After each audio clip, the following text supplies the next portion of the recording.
1956 এর 3 ধারায় প্রদত্ত ক্ষমতা বলে গণপ্রজাতন্ত্রী বাংলাদেশ সরকার 15 সেপ্টেম্বর 2024 তারিখের প্রজ্ঞাপন অনুসারে বিগত 6/1/2009 খ্রিস্টাব্দ তারিখ হতে 5/8/2024 খ্রিস্টাব্দ তারিখ পর্যন্ত সময়ের মধ্যে আইন প্রয়োগকারী সংস্থা, শৃঙ্খলা বাহিনী, গোয়েন্দা সংস্থা, তদন্তকারী সংস্থা এবং অনুরূপ যে কোনো বাহিনী বা সংস্থার কোনো সদস্য বা সরকারের মদদে, সহায়তায় বা সম্মতিতে কোনো ব্যক্তি বা ব্যক্তি সমষ্টি কর্তৃক যে কোনো জ্ঞাত বা অজ্ঞাত স্থানে বলপূর্বক গুম হওয়া ব্যক্তিদের সন্ধান, তাদের শনাক্ত করা এবং কোন পরিস্থিতিতে গুম হয়েছিল তা নির্ধারণ করার জন্য গঠিত হয়েছে। কমিশন অদ্যাবধি 1752টি অভিযোগ কমিশনে অদ্যাবধি 1752টি অভিযোগ জমা পড়েছে, যার মধ্য হতে প্রায় 1000টি অভিযোগ ও তার সাথে সংযুক্ত কাগজপত্রের যাচাই বাছাই প্রাথমিকভাবে সম্পন্ন হয়েছে। কমিশনে আগত 280 জন অভিযোগকারীর জবানবন্দি রেকর্ড করা হয়েছে।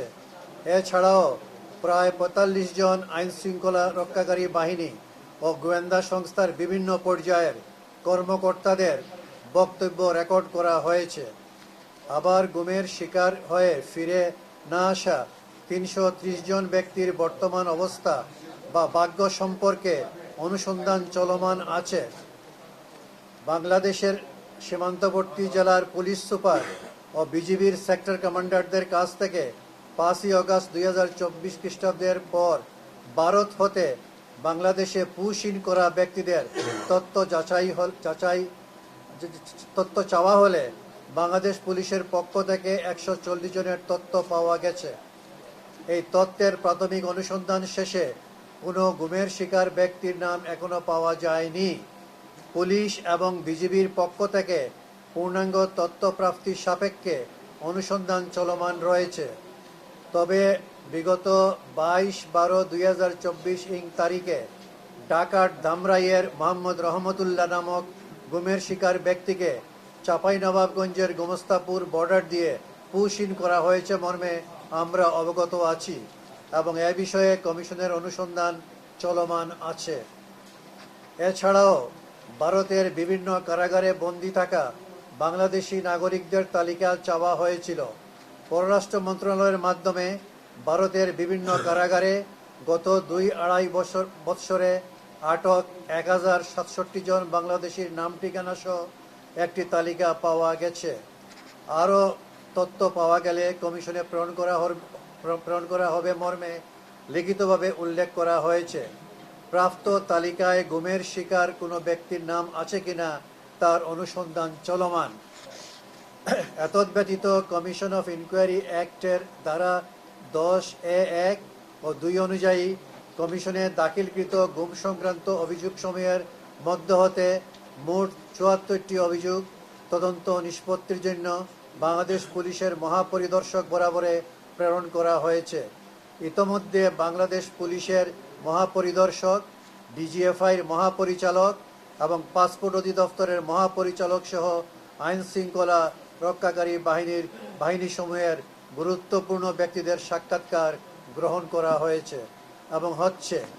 এছাড়াও কমিশনের সদস্যবৃন্দ বিভিন্ন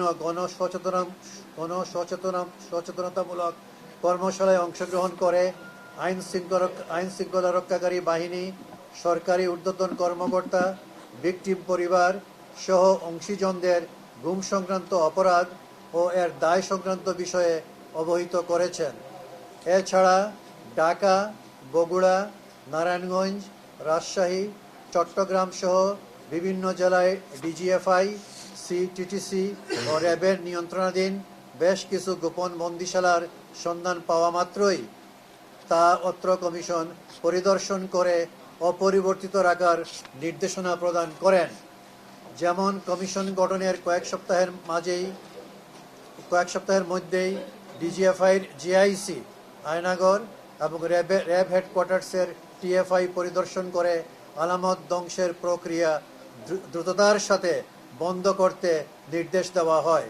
পরবর্তীতে বিগত 12/2/2025 তারিখে সংশ্লিষ্ট ভিকটিমগণ সহযোগে মাননীয় প্রধান উপদেষ্টা ও উপদেষ্টা পরিষদের কয়েকজন সম্মানিত সদস্য কর্তৃক এই দুটি সহ মোট 3টি গোপন বন্দিশালা পরিদর্শন করা হয়েছে।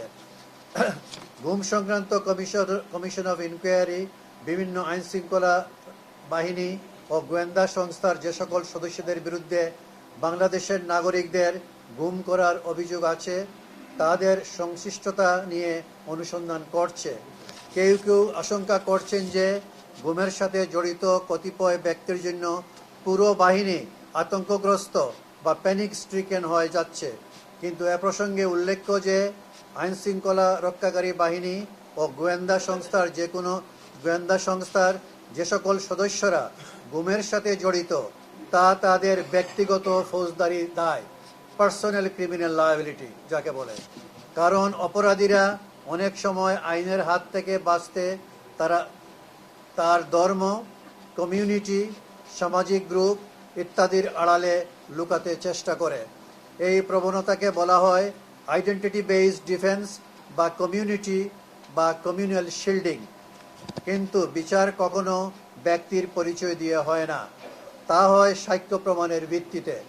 কারণ ফৌজদারি অপরাধ একটি ব্যক্তিগত দায়, এতে কমিউনিটিকে দোষারোপ করার কোনো সুযোগ নেই। গুমের সাথে জড়িত ব্যক্তিদের আইনের আওতায় আনা হলে সংশ্লিষ্ট বাহিনীর কালিমা মোচন হবে এবং বাহিনীর ভাবমূর্তি উজ্জ্বল হবে। কেউ আইনের ঊর্ধ্বে নয় এবং সবাই আইনের অধীন, এটাই আইনের শাসনের মর্মবাণী। তাই গুমের সাথে জড়িত ব্যক্তিদের ব্যক্তিগত ফৌজদারি দায় পুরো বাহিনীর উপর বর্তায় না। অত্র কমিশনস অফ ইনকোয়ারি অ্যাক্ট 1956 এর অনুবলে গঠিত হয়ে সম্পূর্ণ পক্ষপাত মুক্ত ও স্বাধীনভাবে কাজ করছে বিধায় অত্র কমিশনের কাজে কোনো বাহিনীর দেশপ্রেমিক সদস্যদের নিয়মিত কার্যক্রম ব্যাহত হবার কোনো কারণ নেই মর্মে অত্র কমিশন মনে করে।